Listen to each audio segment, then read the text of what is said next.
Green. Firstly, I'd like to welcome everyone. Thanks for joining. And it's my absolute pleasure to introduce our speaker, Lucinda, who's our MAM alumna and our doctoral candidate. And she's an expert, subject matter expert, studying and investigating ESG in the mining industry. All yours. The floor's yours, Lucinda. Thank you, Pooja, very much. Let me just get my slides going so we can see if everybody can let me know if that's visible. Yes, we can see. Right. Thank you, everyone. And good morning and a good afternoon to everyone joining us today. As Pooja has mentioned, I'm Lucinda Kuys, and today I'm presenting on the state of mining in Africa, focusing very much on the ESG challenges and the future in the pathways within mining. This is the intersection of my professional work, of course, as I'm an ESG professional. I'm also responsible mining lead auditor, as well as my doctoral research at SUMAS.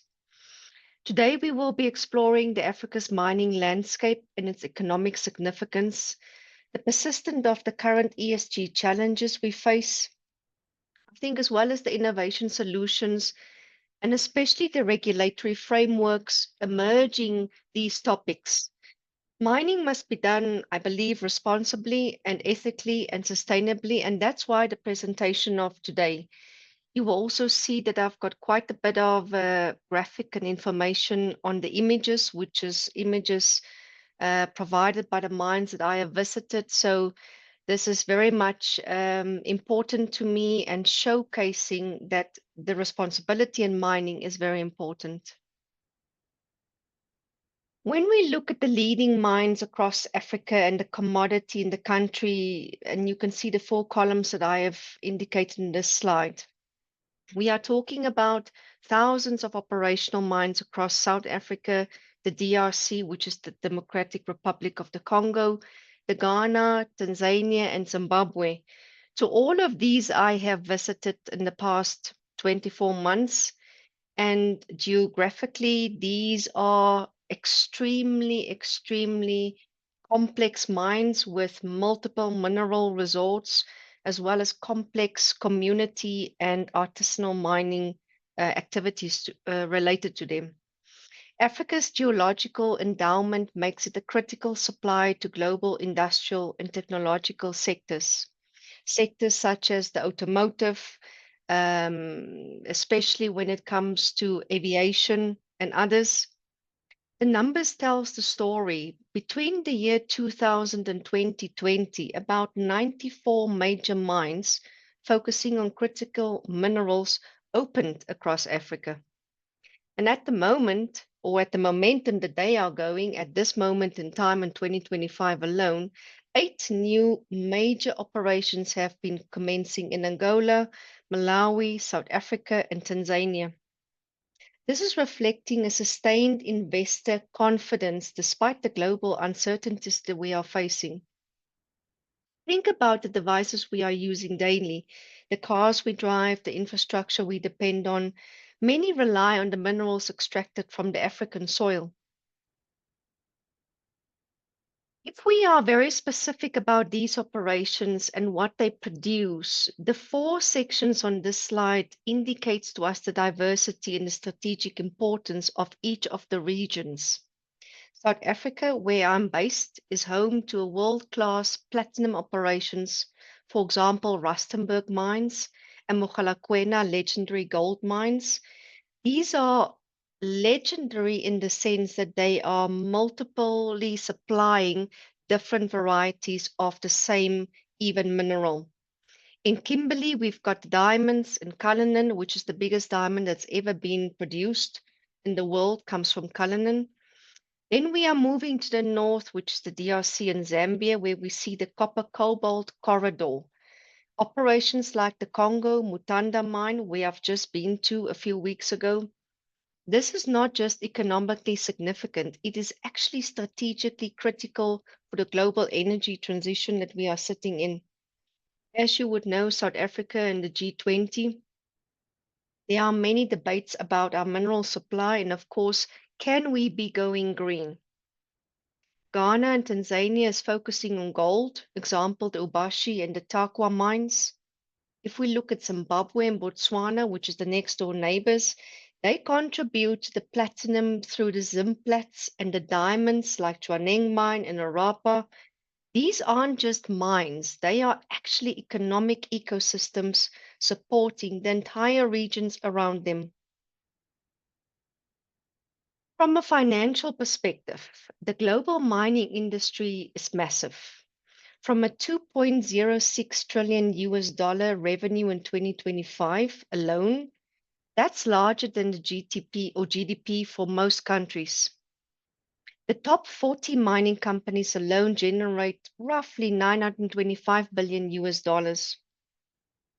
We're talking about household names like BHP Billiton, Rio Tinto, Glencore Mining, Anglo American, and Vale. The industry demonstrates a robust growth driven by the sustained demand for energy resources, industrial metals, critical minerals essential for technology, and also for the renewable energy transitions. This even supports the new solar plants that we have and the new wind farms. As the world moves, I believe, towards electrification and renewables energies, mining becomes even more critical. We're not just extracting rocks, but we're actually enabling technologies that will define the 21st century as we are moving along. African mining has evolved from the colonial exploitation to modern responsible operations. I have two examples to share. Number one, the Sishen Iron Ore Mine, which is based in the Northern Cape in South Africa, which I personally have worked on, is one of the Africa's most largest, most technologically advanced operations with continuous expansions and to reduce the environmental footprint. The Kansashi copper mine in Zambia is Africa's largest copper mine using state-of-the-art sustainable technology, supporting the local employment and community development. Modern mining in Africa increasingly operates responsible with significant challenges. And besides the fact that sometimes we get huge governmental decrease in funds, yet the mine must still and is still responsibly operating. South Africa's mining sector is economically vital. From a 73 billion USD in the annual mineral sales, accounting for 50% of export earnings. That is just one aspect of it. The sector of mining employs over 450,000 people directly, and this is now from the stats from the beginning of 2025, with a broader impact through investment in schools, health and clinics, housing, roads, and utilities. Many of these mines personally develop their community and the areas around them to become great opportunities for investment and, of course, for schools and children to develop. In rural areas, mines are often the largest employer and infrastructure developer. Many of these mines are very and isolated from society, therefore, development is very much important. Mine closures can devastate entire communities, underscoring why responsible mining, planning for closure, investing in resilience, operating sustainably, and both ethically and economically impacts or association with the mine is so essential. When it comes to the footprint of the mine, it influences actually the end of mine operations as a whole. Africa in the strategic minerals driving this global demand. This is much more on the supply chain and how this is influencing the mining. Here in South Africa, from a platinum group metals, which is on a JSE stock listed exchange, they dominate throughout the mine sites such as Impala Mine, Anglo American, Rustenburg, Mogalakwena, supplying converters and hydrogen fuel cells. We often read about the green investment that we do in mining. We often read about the green steel that is produced by many companies. We often read about consumption of fuels, but then it was not meeting up with the requirements of scope 1, 2, and 3 GHG emissions. And we ask ourselves the question, why this is happening. One other example, for example, gold in Ghana's Obashi and Tarkwa mines. These are all supporting the global supporting supply chain for gold or more sustainable gold production. We see perhaps the final end of this when we look at the watch that we have on our arms or when we look at the gold chain. That is the downstream component of this. Copper and cobalt in the DRC. I have just been to the world's largest cobalt mine in the world, which is situated in the DRC. They produce essential components for EV battery inputs. They are the world's largest input of energy transition around the mine, supporting the community, which is very commendable. When we look at Africa producing other critical commodities, and then a critical commodity is a mineral that becomes critical when it's both highly important to the society or a nation's economy or technology, and at risk of becoming unavailable or unaffordable due to supply constraints or instability. This is prominent in the local smaller mines that we see coming up in Africa.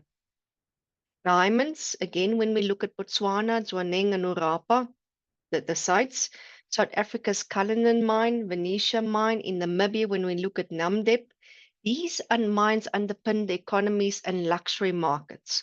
So mines have got a key aspect that they are focusing on. Some mines focus on the investment, the export, the import, the changing of the society and how they can better other industry and sectors. If we look at Botswana, the investment that they do from the diamonds is coming from an educational perspective, from a healthcare perspective, from an infrastructure perspective. We look at the manganese again, which we see much more in the Northern Cape areas of South Africa. These are for steel making. They export via Saldanha Railway. And again, we export. So very much we will touch on regulations a little bit later in this presentation as to how the regulations can affect the exporting of mining. This is a picture that I took in the Congo of the community using water that has been provided by the mining sites in the Congo. Safe water.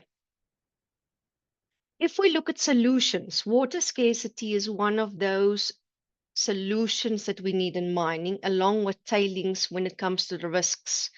So water scarcity, for example, the groundwater depletion that we've got currently is a huge threat on the ecosystem. That is, for example, Mongolia, just one example that I've taken. If we look at the tailings risk, as you know, catastrophic failures like the Samarco in Brazil, the Mount Polley in Canada, these were catastrophic in the sense of multiple fatalities.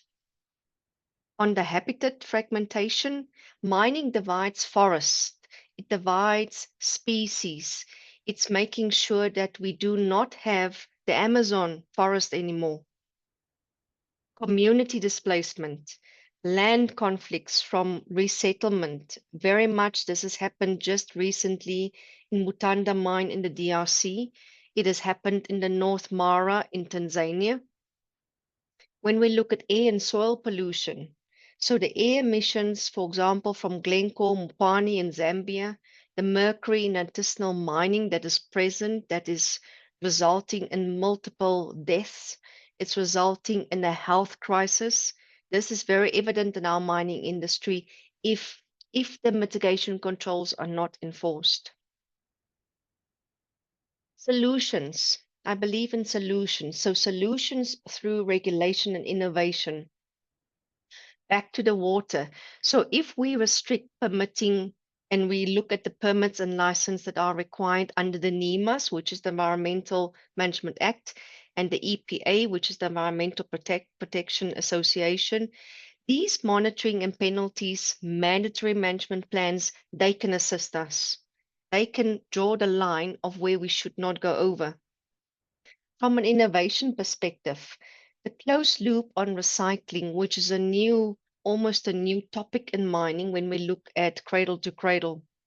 The real time, the AI monitoring, if we look at BHP Olympic Dam, they've just installed a state of the art monitoring control system.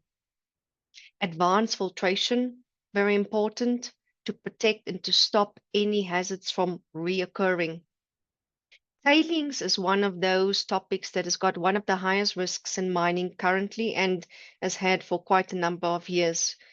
Mandatory audits is, of course, what's saying it's mandatory. Then from a GISTM perspective, which is the regulation within tailings dams, these third-party certifications protect the tailings from collapses or from damaging to the communities. From an innovation perspective, real-time sensoring, monitoring, early warning, these are all protective warning systems or real-time solutions that we can maintain. From a modern standards, like I mentioned from the GISTM, these require advanced tailings monitoring. Real-time systems help demonstrate legal compliance. And then, of course, the most important is to reassure the investor and building the community confidence. When we look at the habitat, mining operations must implement the biodiversity management plans and the offsetting of the requirements where mines compensate for habitat loss or by protecting the equivalent habitat somewhere else. Some things like the GIS mapping identifies critical ecosystems. And one of those examples is Anglo Gold Ashanti in Ghana. They've invested into a program to create protected areas. From a Rio Tinto perspective, they've established, for example, the wildlife corridors in Australia, allowing animal movement across mining landscapes. Another example would be just on our doorstep in South Africa, we've got Palabora, which is a copper mine. They are right next to a protected area or a nature reserve, and there are no fences, so the animals freely roam onto the mining site.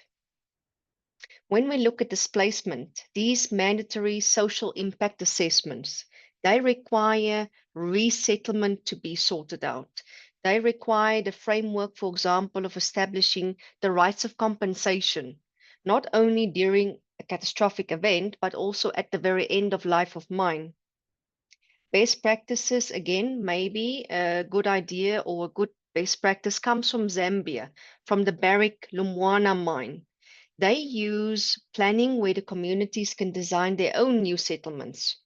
It's not as in the older times where the resettlement was only given to the communities when the mine is ending. The settlements can actually take place in the meantime while the mine is still operational. When we look at pollution, the permits limit, of course, mines under the NEMAS and set maximum allowable emissions with continuous monitoring, which is not always followed, and the penalties are not as clear as what we thought, meaning that the penalty is not always, I would say, the outcome of the realization of such a penalty.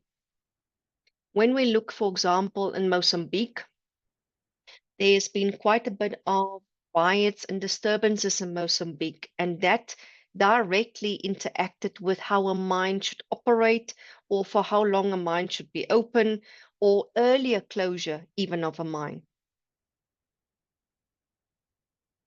This again is a picture I took in the Congo of safe water provided to the community. We come to the advanced ESG solutions, the integration and the innovation. For this slide, I want to discuss the multiple level of the governance. So we have mentioned the NEMAS, which is international standards looking after the environmental component. I've also mentioned the GISTM, which comes from a tailings perspective. But then from a legal framework, when assurance is happening for the mines, we look at the GRI standards, we look at the ISAE 3000, we look at the accountability AA 1000 assurance standard, and all of these standards are preventing the race to insustainable mining, meaning that responsible mining is not always being what we think it is today, but standards do help them to provide themselves with some regulatory framework to be better. Stakeholder collaboration is another very important point. When it comes from the NGOs, the governments, the communities, the partnerships that we have in mine closure, these drive accountability. Mine closure is critical because mines don't last forever. Resources are finite. When mine closes without proper planning, communities that depend on mining employment, they face devastating economic collapses. Environmental legacies like acid mining, drainage poisoning, these are evident in South African mines. Mine closure laws now require companies to set aside financial bonds. This never used to be the fact. When we look at, for example, the protection that we have for communities, long after the funding of the mine is stopped or long after the profits are stopped out of the mine for the community, that now is mandatory. It never used to be. Technological adoption, the environmental sensors, satellite monitoring, the blockchain traceability, all of these real-time transparencies are now evident in the latest legislations that they've brought in. And another topic would be for the adaptive management, regular reviews, data integration, flexible policy updating response. Just recently, in the past 6 months, many changes have been made to the South African policy, the mining charter, which we call it, to make sure that the safe working conditions of the miners are regulated. The key frameworks in a nutshell for ESG in the African mining, some of them are not mandatory. Under the NEMAs for the South African, these EIAs, biodiversity plans, pollution controls, rehabilitation, stakeholder rights, legal remedies, they form only a component of what the mines should be bringing into their frameworks or bringing into their management systems. From an EPA perspective, Environmental Protection Agency, these mines approvals, tailing regulations, water management, habitat restoration, again, only what the mine should disclose on or fail to disclose on. There is not a mandatory rule for which ones can be left open or unattended to. Under the mine closure laws, a little bit more stricter. From a land rehabilitation and the closure bonds, which is the financial guarantees, these community agreements or engagements has now started to form a much more formal trending. From a GRI's perspective, as you all know, the new GRI number 14 came out for mining a while ago, and it's vastly finding its feet and starting to form a huge change in the mining industry. Under ISAE 3000, accountability, these regulations has been forming part of third party, meaning that once the assurance statement or third party auditing is taking place, then this is more understood and more implemented. From an ICMM and a GISTM perspective, which is solely the tailings dams, this is now formed part of mandatory regulations, which is auditable and can be proven a high risk for the mines if not agreed to. A tailing dam is a typical an earth-filling embankment dam, which is used to store byproducts of mines operations, separating the byproduct and the ore and making sure that the liquids are solid or slurry. These are not then, the dam should not break, meaning that the fine particles should not go into the communities. In many of our instances, the communities are built right next to the tailings dams or right next to the mining operations, which is, of course, the critical risk that we are facing. This is a picture I have included for you to show you the Australia's largest miner, BHP Billiton, when they had a tailings dam failure in Brazil in 2015. This incident killed 19 people, meaning that the waste of this major tailings dam then actually resulted in a river flowing through the community that was right next to the mine. Artisanal and small-scale mining. This is one of the second highest risks in mining, except from tailings dams.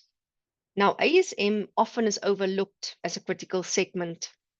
This directly employs 45 million people across 80 countries, 150 million depending indirectly for their livelihoods on what they have or what they take from an existing mine.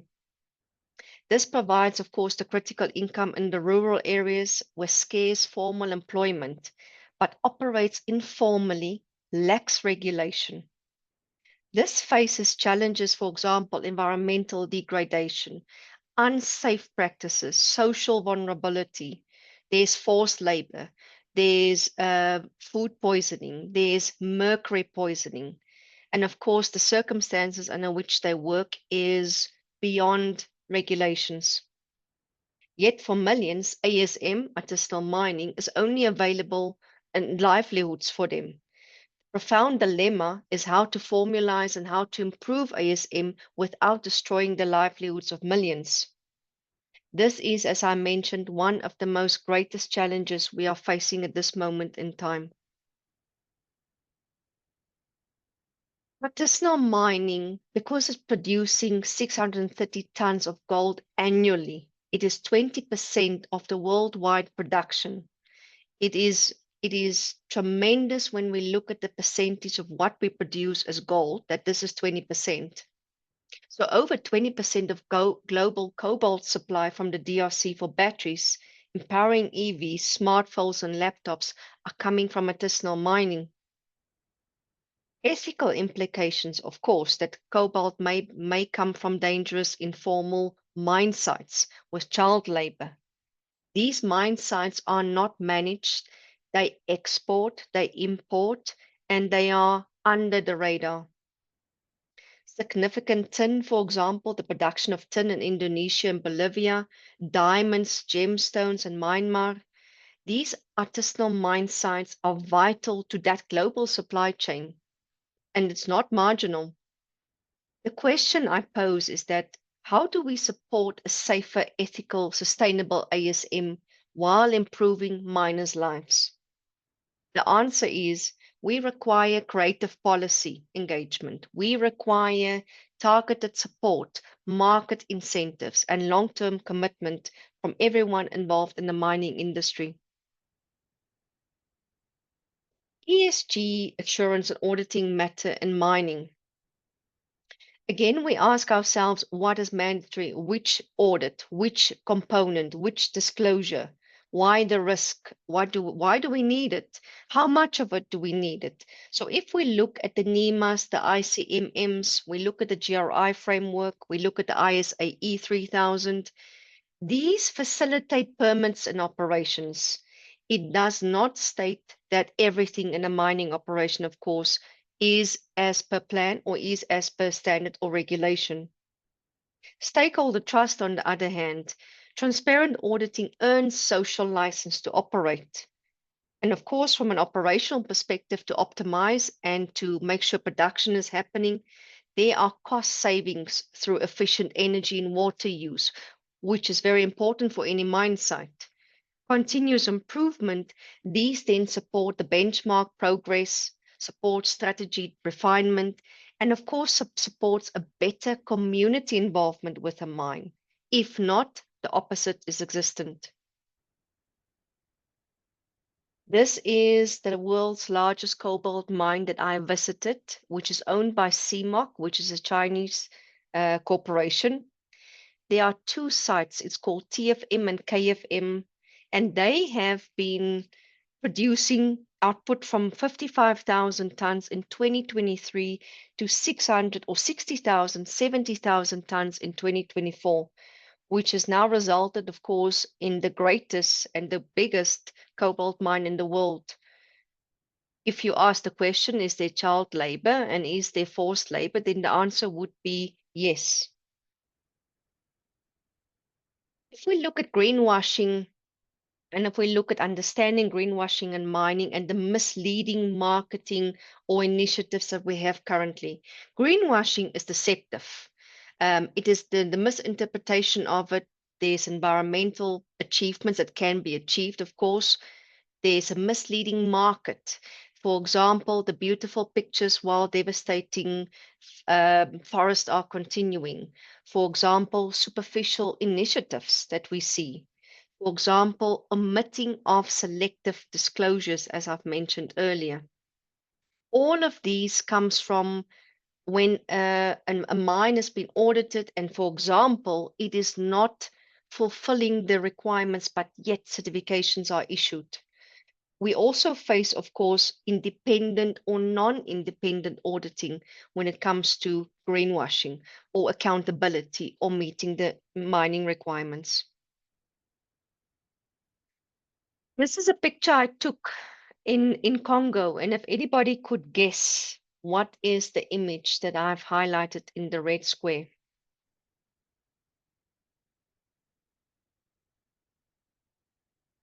This is a piece of plastic coming from the tailings dam. It is actually not a drone. It is not an aircraft, not a helicopter. It's just a piece of plastic flying through the air, coming loose from the lining of the tailings dam that you see below. The global ESG trends and regulations in mining.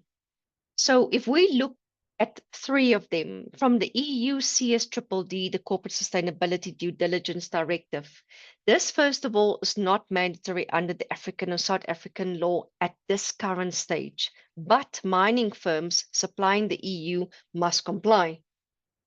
African and South African companies are part of the EU supply chains. Many face, of course, the contractual obligations and the risk being excluded if they do not align with this directive. That can only be formalized, of course, if they go public. From an IFRS perspective, which is S1 and S2, not yet compulsory for all South African companies, but mandatory for ESG reporting using the ISSB standards. And this is expected to become required for listed companies and large public interest entities by South African regulators soon in South Africa. Reporting is already voluntary and may become regulatory norm for finance, mining, and major enterprises in the coming years. From a SASB and an EFRS perspective, SASB standards are not mandatory again unless companies report under the IFRS and consider these topics as material, which is, of course, readable from their sustainability reports. The EU's omnibus and the ESG rules and other sectoral frameworks are only binding for companies with direct EU exposure or where local regulators adopt the standards. Third-party assurance and traceability may be requested by business partners, but are not legal again norms for South African mines. This is proven that if we can provide a clear understanding of regulatory conformances to mining industry, we can begin that path of a better and a more responsible mining. This is the end of my presentation. I will hand over to Pooja if there's any questions from anyone online. Yeah, so there are questions, Lucinda, so you can actually look at them.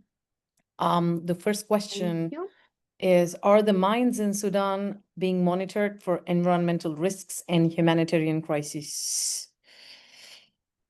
Yes, they are, Pooja. There's, of course, a limit currently as to how those are monitored, especially from the perspective of, first of all, do they need to report? And if they export again, we have seen from the South African mines as well, there's a far more greater focus for them to be compliant. So it's all depending of if it's a public entity, if there's stakeholders involved, if there's NGOs involved demanding or requiring, then of course the limitations are higher. Okay, got it. So what we'll do now is I'm going to open the floor to, so please please raise your hand and you can ask your question. So I see that someone has Mr. Partho. Please go ahead. I have allowed you to speak. Yeah, thank you. Thanks for the very informative presentation.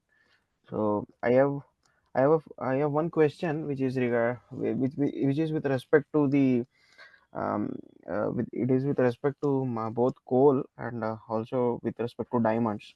So as you might be knowing that grown diamonds are now becoming popular. So what impact do you see that on having like what impact could it have on the diamond industry in Africa? And the second thing is that if we look at coal, so and with respect to aging coal mines, the new technologies are coming up, like we can store carbon dioxide in aging coal, like in aging coal mines, and they can be converted into methane. So what prospects do you see for these technologies in Africa? Thank you. Well, number one, on the diamonds, there's a case study undergoing currently in Botswana for Rapa mines and in Cullinan, which the biggest diamond has ever been sourced or found locally. They have established a program which they are investigating now the differences between the financial investments that they can get. Of course, there's a detrimental aspect of their future earnings, number one. So they are now comparing I would say the lab diamonds and the price. And as you would know, De Beers is very important for us in South Africa when it comes to mining. They are investigating currently what that financial impact will be, and they will release paper towards second quarter of 2026. And I'm guessing that will give us a much more clarity of that impact and financial constraints, of course. Okay. I think there's another question from Julianne. Right. Mining is an essential piece of environmental impact for supply chains in many industrial sectors. Major impacts in automotive, luxury, machining, or IT are located at the mining stage. Yet, it is still very difficult today to obtain mine-specific information on energy consumption, water withdrawals, tailings, land use, etc. per production volumes. We are forced to rely on generic inventory data that does not reflect what really happens behind. When are we going to see real transparency in this sector? That answer is actually very prominent. Number one, the disclosures that they do currently on the mining sector. Remember, some sustainability reports are not made public. So you would not be able to Google it. It's not available. For us in the industry of certification and, of course, mining assurance and audits and understanding where the gaps is currently in working with the forums, we've got much greater insights, but yet remember that those insights are used for gap assessments, improving in the mining industries, and those assessment results are not made public available public either. So unless you have a relationship with somebody and you need to know what they have as the true results, you would not have it. It can only be seen from an independent report, a sustainability report, or any other environmental report if made publicly available. And there's another question from Susan. She asks, with CSRD, do you see regulations changing from requiring mines to be transparent? Currently, Yes. very hard to trace metals back prior to smelters. Yes, absolutely, Pooja. That is currently happening. I am in the process of auditing traceability within mining. So that is definitely happening. Not all mine change from upstream to downstream is in this process or adopting the availability of data, of course, and allowing the full chain of custody to be audited or to be made available. Okay. I've allowed Vinayaka to speak. Go ahead. Hi. So it kind of relates to the materials when we're talking about mining for materials for batteries such as lithium and nickel. How do we how do we not stop it, but convince people that when they're buying electric cars, they're not really helping sustainability practices, just a greenwashing method that I feel very passionate about because I mean, with the people around me, they always talk about how electric cars, but they don't realize the hidden cost and how do we get that more transparent for the mining of batteries and that goes in Sure. electric cars, in our phones. Yeah. Very good question. Yeah. I have one comment on that one. You are quite correct. When I went to Congo now, there are electric cars, but they are parked in a warehouse and they cannot be used because there are no stations. Mhm. So that's one answer, that if it's not viable for the area where it can be used even, that the mining industry is producing the mineral. How the downstream is focused on using that mineral within the supply chain processes is another story. And when a person or a entity or a site or anybody purchases such a final product as an electric car, that is even a liability currently because it cannot be used in certain places, especially like in Africa.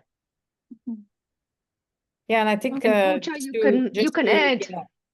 yeah, I think the final transparency should absolutely lie in manufacturing companies and brands that are using these minerals. That's where the transparency comes in. You know, they have to be. I mean, if you are to go with what CSRD is requiring and DDD is requiring, it is absolute transparency. And they are going to Absolutely. be slapped with greenwashing fines if they move forward and do not publish toxicity of materials, end of life, and also the implications from a mining perspective, from from metals and minerals. Yeah, So absolutely, it's Pooja, gonna from happen. the sourcing. Sorry. I have one last question. It's kind of related. In your understanding, which is technically worse, using like an electric vehicle, which is not transparent with the sourcing, or regular fuel for cars?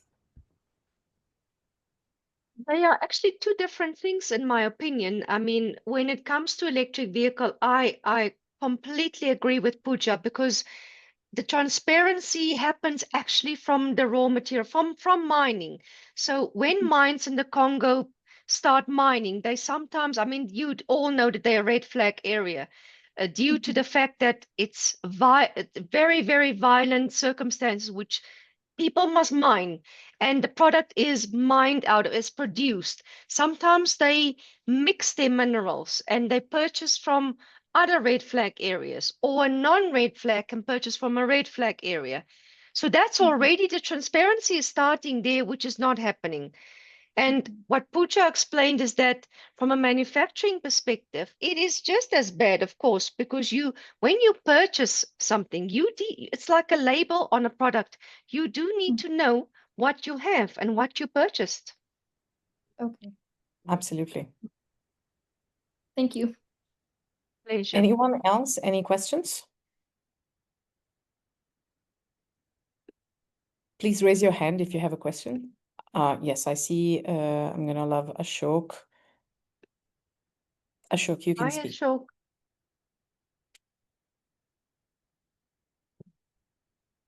Ashok, you can speak. We can actually, yeah, Oh, okay. you're on mute. So Yes. this was more of a comment, I think, on that interesting discussion.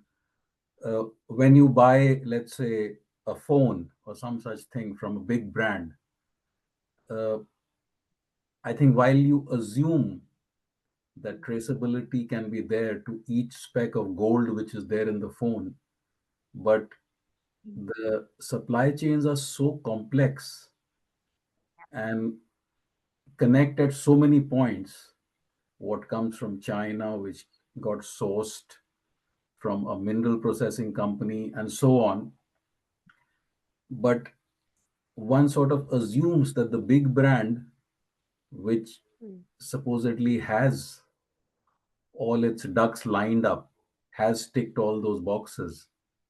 Uh, so, is there, if the supply chain is that complex and convoluted, how does one sort of get assurance for, especially for the big brands? How do they manage it? It's just something that I wonder Mm. about. Thank you, Mr. One of the I have seen is that complete, again, we come back to the word transparency. So in the supply chain, for example, purchasing or mixing minerals, it is very important to know exactly that. If you purchase anything, you do not need to stop by the procurement just obtaining such a product or service or mineral. You need to do the full due diligence. And if we understand what is that due diligence, it's the right point, it's the right start. I always say if you don't start, you don't start. So those are critical topics that you need to define, especially in the mineral industry, because downstream, the supply chain is, yes, it is very complex, but it's not the same way to do that due diligence. It should suit the sector, it should suit the product, the manufacturer, the country where we are in, the laws we need to comply to. There's a lot about it. I mean, to add to that, I think we are asking these questions and these challenges are coming up interestingly at the Yeah. time when we are also making technological advancements. AI, I think, can be Yep, possibly a part of the answer. absolutely. Blockchain technology that can help us really with traceability. I mean, we'll have to see Yes. how are we going to use AI only for making progress and increasing our GDP, or are we going to use it also for responsibility and transparency? That's the whole, I would say, Yes, conundrum. Pooja. Susan, go ahead, please. Yeah, thank you so much. I'm gonna kind of pull the thread on what Ashok kind of mentioned as well. As a manufacturer trying to do a life cycle assessment, right now there's such a focus on just the carbon aspects also versus biodiversity aspects. But with having such a complicated supply chain, we're just not getting the data from our suppliers.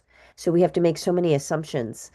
And I'm very curious if you see or are seeing companies' life cycle assessments shifting to not be so focused just on the carbon aspect, but also being more focused on the biodiversity aspect, which I feel like is a big component for mining and again CSRD. Yeah. Any thoughts on that? Pooja, I know this is the love topic that you have. You love biodiversity, so I hand that one over to you. Yeah. Yeah, I mean, yeah, I think you really bang on when you ask this question.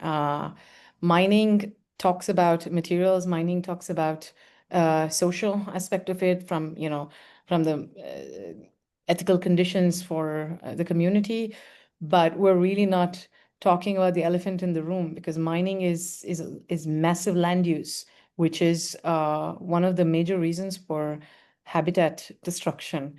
And they're really not addressing that because biodiversity connects back to community. So if you're talking about ethical conditions for mining communities, okay, you're answering one part of the problem, which is economic support for them, but you're not talking about what they're missing out and what future generations are going to miss out. So, I mean, connecting mining and biodiversity, yes, we need to address it, but I think that for the mining industry right now, they're not even thinking of biodiversity. I mean, it's really far away from the picture, although it's a very important Yep. aspect. And I think as a community that's so passionate about solving problems, ESG problems, I think it's definitely something that we need to consider on how to solve this problem. And Lucinda, please feel free to add if you have something. Yeah, you are right, Pooja. I mean, to add one thing to that, the biodiversity is minimalistically understood. There's great efforts made in the past year or two to emphasize on that, to understand it better. You will see a little bit more on disclosures happening in sustainability reports in the past 2-3 years. So I'm grateful for that it's been pushed. I'm grateful that the understanding is growing. But yes, Pooja, I admit we can do better. Yes, indeed. Thank you so much, Lucinda. This was a really inspiring and thought-provoking webinar. I'm so happy to see so many questions coming across, and I think mining industry is definitely an industry that needs to be talked about more, a lot more, because it has all the ESG aspects so Yes. closely embedded and related. So thank you so much for coming on board. Now I'm gonna Thank you, hand Pooja. over the floor to Arjun. Arjun, are you there? Hello, guys. Good afternoon, good morning, good evening, wherever guys may be. Lucinda, thank you very much for that insightful overview of the mining industry. It's really, really eye-opening. And I really hope everyone takes advantage of that. Very useful information. So hi, guys. Yes, my name's Arjun. I'm an academic guidance specialist at SUMAS here in Geneva, Switzerland. Now, of course, as you can see here, SUMAS was founded in 2012 in Gland, okay, in Switzerland. Now, we're the first management school entirely focused on sustainability. All right. Now, what that means is that, of course, we're offering advanced studies, for example, your MBAs, master's programs, or certificate of advanced studies, equipping professionals, okay, to tackle real-world sustainability challenges, as Lucinda very briefly, of course, touched upon, okay? Now, whether that's from ESG reporting and climate finance to corporate responsibility, all of these are very prevalent and pressing matters, which, of course, we need to open our eyes up to, okay? Now, of course, these are all aligned, of course, with the global ESG directives. Now, as Susan, of course, mentioned as well, the CSRD in the EU. Now, there's 50,000 plus companies that must disclose audited sustainability data across governance, environmental impact, and social indicators, supply chains, and transition plans. Okay. Now, of course, there's a global baseline in the form of the ISSB, which is adapted or aligned with by 20 jurisdictions plus over the world. So essentially what this does is consolidate reporting across markets, okay? Then, of course, we do have the UK Sustainability Reporting Standards, which is a new sustainability disclosure requirements rolling out across investors, corporates, and, of course, listed companies as well, all right? And quite a bit more relatable to the mining industry, the TNFD, which is nature-related risk disclosure, okay? Accelerating in mining, agriculture, and heavy industry. And of course, the OECD due diligence and EU CSDDD, which is supply chain, human rights, and environmental due diligence, critical for mining, which is very important to take a note of here, where extraction and communities are under spotlight. Okay, now the regulation is shaping the market. Now, if we touch upon the US, for example, even with their political instability, California, the state as it is acting as a de facto, if you like, US regulator. Okay, now, for example, you have the SB 253 and SB 261, which are mandatory public climate disclosures. Okay, now scope 1 and 2 reporting begins in 2026, which is very important to be aware of. And scope 3 begins in 2027. So essentially what they're aiming to achieve is stricter assurance by 2030.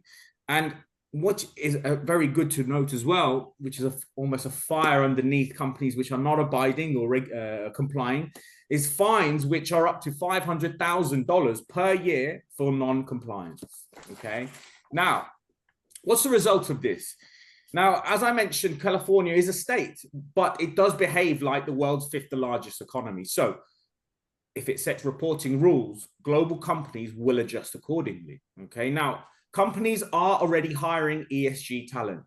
Regulation is happening, guys, regardless of federal politics. Okay, so going back to the mining element, mining is the backbone of green transition. We touched upon lithium, copper, and of course, nickel.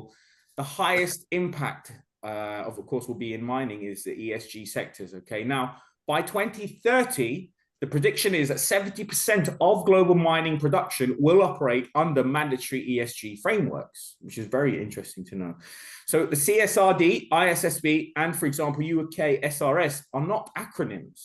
They are essentially the new language of business, especially moving forward. Okay, now just a few stats for you guys. So essentially, you'll see here that the carbon emissions, carbon accounting, sustainability reporting, impact assessment, these are all topics in which you'll meticulously study, for example, on the courses are available to you at SUMAS. And you see here the growth of them over the years from the LinkedIn members metric over there, year-on-year growth. Now, 78 million net new green jobs are expected by 2030. Okay, so green jobs, essentially postings year on year, have grown 15% on a global basis. So you can see the raw demand which is there. Now, 50,000 companies as well fall under the CSRD. So essentially, this is the largest sustainability mandate ever created. Okay, now mining firms face up to 70 ESG indicators under combined ISSB, CSRD, and TNFD expectations. Okay, and one thing which I find is extremely very important to mention, guys, is that ESG investments now represent over 1/3 of global AUM. Now, if you think about that for a second, it's really becoming at the forefront of whether it's finance or multidiscipline industries. It's really growing in that element. So therefore, that leads to more, shall I say, demand, an increase of demand for green roles, for example, ESG reporting analysts, CSRD specialists, sustainable finance investment, for example, climate risk and transition planning, ESG data engineers, so of course involving the IT element, and of course carbon accounting specialists, right? So essentially, guys, global ESG directives are converging and transparency is being enforced. Now, mining companies need skilled professionals able to translate regulations into credible strategies, which many of our alumni are now demonstrating as they are now translating in an international climate policy into actionable business strategies on a worldwide basis. Okay. Now, essentially, these SUMAS courses on offer are designed to give across functional teams and managers of all disciplines and sectors skills they need, not want or require. Well, of course, want as well, but most importantly, need. And of course, not just top leadership. Okay. So what this does, essentially, the courses are aiming to bridge the gap between policy, corporate strategy, and operational implementation. Now, our strong global alumni network and corporate partners, of course, position students to immediately engage with international sustainability initiatives, for example, like COP30, and stay ahead of emerging ESG trends. Now, of course, the COP30, which of course is going on in Belém right now, it is, of course, the highlighting the skilled sustainability professionals that are urgently required, essentially, right? Now, students at SUMAS gain highly marketable skills, allowing them to act at the forefront of climate action in multiple disciplines and industries. So, guys, essentially, sustainability is no longer nice to have. It's a license to operate and the cost, essentially, of doing business these days. Thank you so much, Arjun. That was problem. insightful. I'm just going to very quickly take you through some of the projects that we've been doing at SUMAS. We are very focused on aligning industry expertise with our academics, and that's one of the highlights at SUMAS. And that's what makes it very practical as well. To begin with, we do produce TNFD reports in collaboration with corporates. We work on real business challenges. So we, in fact, align with companies and they come to us with their challenges, and our students, in fact, help them solve those challenges. And some of the projects that we worked on, as you can see, we've produced impact reports for companies based in the EU, in Asia. We've done GRI gap analysis, and these are all not academic projects. They are industry projects in collaboration with companies. And I think that's what makes it extremely interesting to study at SUMAS, because this is not just another MBA that you're gonna get, or another bachelor's, or a certificate that you're going to acquire, but it's something that's going to take you a long way, that's going to also help you make that transition. Just some more examples of work produced by SUMAS students. That's about it. I'm going to pause now and see if anyone has any questions. I'm happy to answer them. Otherwise, we can close. So let me see. Please raise your hands if you have any more questions. I'm going to allow everyone to talk.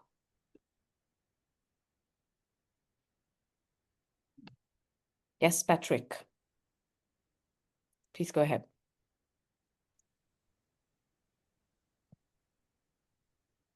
I've given you permission. I've given you permission to talk, Patrick. Please go ahead. I think you're on mute. Yeah, thanks for the presentation. Now for me, it's fine right now. Just, yeah, thanks for the insights also about the, yeah, work, or let's say projects you're like working closely related with the industry. Seems pretty, yeah. You're most welcome. Thank you for joining, So interesting. Will there be some more like event where you're presenting those projects like more detail, or is it possible to get some more insights about the collaboration of SUMA and the industry? Yeah, actually, I'm going to leave you my email. Please feel free to write me, and I'm happy to give you some more insights into what we really did and how the whole thing worked. So I'm just leaving my email on the chat. Please feel free to write to me, Patrick. Thank you. Thank you, sir. Anyone else? Any questions? Hello. Yes, go ahead. Yeah, I was trying to speak, but I thought maybe I've been hanged up. I don't know. But what the question I was asking is, my concern is about funding, because towards for the program or any other assistantship that could help us to finance the program very well. The reason I'm saying this is because in Ghana here, whenever we are converting some of the currencies to our currency here, it becomes a very huge amount. So normally, if you want to pursue courses outside Ghana, we normally ask for a sponsorship or something which you call a scholarship or funding. So I wanted to know, please, is there any means, any way that we could get this kind of sponsorship that will allow us, or that will augment our chances of pursuing the program without any financial problem? Wow, that's a good question. So SUMAS is a private university, so we do not have sponsorships as such, but we do offer a scholarship for not entire, but a partial scholarship for interested candidates, or those who are more keen or more, I would say, evolved when it comes to addressing challenges in sustainability. I'm going to let you, if you already have the contact of my colleague Arjun, maybe he will be happy to help you answer some questions. So Arjun, maybe you could leave your email with Patrick and you could help him out. Yeah, absolutely. I'll just share that now. Thank you. You're most welcome. Could I also get the emails? Yes, of course. I think maybe it would be great, Arjun, if you could put it on the chat for everyone so that everyone can get your email. I'll just You share it already now. have mine. You already have mine, Vinayaka. If you're happy, you're free to write to me. Yes, I do. I forgot. Yeah. Thank you. For some reason, I can't share it, Pooja. I can actually, I've just put my mail, so please feel free to write to me and I will direct you to Arjun. No problem. Yeah. Same. Regarding tuition, as I am an EU citizen, is that because I know certain EU countries have different fee if you're a citizen rather than coming from abroad. Does that same apply? I'm gonna let Arjun answer that question. Arjun, you're probably best suited to answer this question. Do we have differential fee or is it the same for all candidates? Yeah, so a good question. So yes, of course, on campus, for example, excuse me, on campus, for example, the fees are all the same. Whether it's a domestic individual or would it be international, it's all the same. It only differs, of course, if you are to take the online course when it's, of course, slightly cheaper. But the scholarship awards are available to on-campus students only, of course. Okay. But we do, funnily enough, we have the Climate Leader Scholarship Award for the duration of the COP30. So you have until Friday to take advantage of that, guys, if that was something of interest. But yes, so it's a 3-minute video. Are just submitting, highlighting your idea for making a change, for example. And yeah, should you submit that by Friday, you'll be submitted into the draw to be able to take advantage of that and chosen. Okay, thank you. Yeah, you should probably already have that information. If you want, you can write to us and we'll send you details, Vinayaka, if you already don't have that. I think I've seen it. You've seen it. Great. Excellent. Super. Excellent. Thank you. So I think we're good. Thanks a lot, everyone, for joining. Thank you, Lucinda, for the insightful presentation and insights on the mining industry. Thank you so much, Arjun, talking about SUMAS and sharing highlights about, well, the business of sustainability education. So thanks, everyone, and have a great week ahead. Thanks, everyone. Ciao. Bye. Bye. Bye.